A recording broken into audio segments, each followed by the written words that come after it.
everyone, welcome to another video. This is Magdiel Elvir, and today I will be talking about methods and approaches that we as English teachers can apply to develop our classes. So let's start moving on to the first example.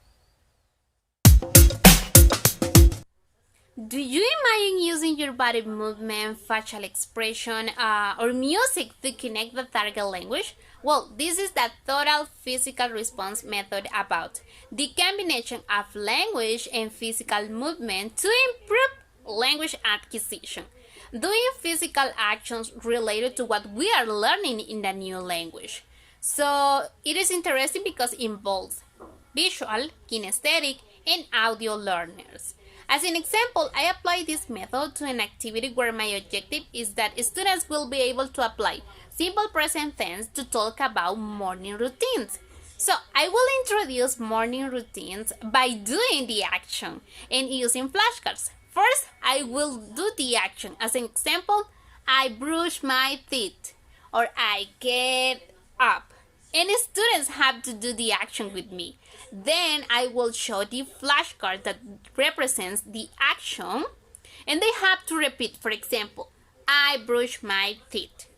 Then we will sing and dance doing the action presented in a song to practice the morning routine using the simple present tense. And for the materials, I will need the flashcards and a YouTube video about the song. That's all for the first example. In example number 2, I have the communicative language teaching. In communicative language teaching, communication and interaction are essential. So applying this in our classes, students will have the opportunity to practice what they know and use the new language to improve their fluency and pronunciation. Also, students discover the grammar rules and the vocabulary while they are speaking using the target language. So, as an activity, to apply the communicative language teaching, I have my objective that students will be able to use future will through speaking activities. I will apply an activity named Video Prediction Stop. So, I'll show my students a video, shop like Mr. Beans. So, however, I will stop the video in some parts and students have to discuss first in pairs what they think will happen, such as what the character will see when they enter the room or what he will buy. So then each couple brings their prediction to the whole group. And the teacher shows what happens in the video. I'm going to continue doing the same with another part of the video where students can use future will to predict. Okay, and the last method that I want to talk is the direct method. It is interesting to use this method as the teacher has to create an immersion to the language that we are teaching, trying to our students learn as they learn their native language. So, and not using translation. In this method, students learn while they are listening and speaking in the target language to interact.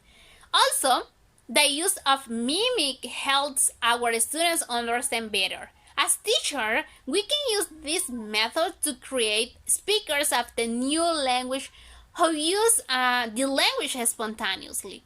And to exemplify the objective for the activity related to this method is that students will be able to identify preposition of place. I will teach my students the different preposition of place by showing an object and putting this in different positions. For example, I will take a book and I will say, the book is on the table or the book is under the table. And students have to repeat where the object is. Then, to practice, I will tell my students that they have to pay attention because I will instructions on where they have to move. I will say aloud. For example, in front of the board, and they have to move in front of the board. And I will practice the rest of the preposition of place in the same way. For this, I only will need some classroom objects. And that's all for today's video. Thanks for watching.